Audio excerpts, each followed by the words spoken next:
Governo aprova dekretu-lei para a criação Institutu Polite Timor-Leste.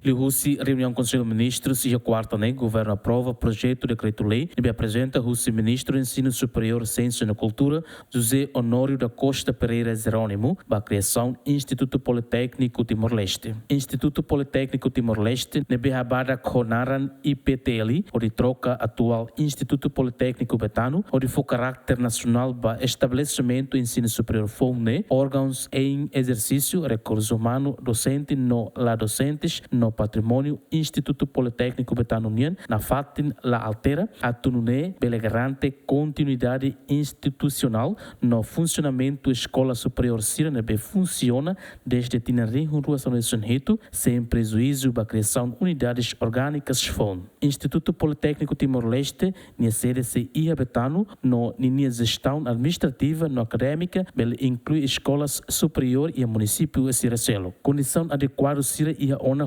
garante deslocação, o órgão competente Sira, onde assegura gestão IDNB eficiente para ensino superior técnico. Diploma NEMOS determina que o Instituto FONE mantém acreditação institucional, batendo Lima NB Forrusi Agência Nacional para avaliação no acreditação acadêmica IP, para Instituto Politécnico Betano, ter termo diploma ministerial número Sanurecin Ida para Rehunrua Ronecin Tolo, Loron Sanurecin Cia Fulang Abril, la ho necessidade a adota regime instalação que período transitório IDA. Aderes semanas, bem-vindas semanas, GMN.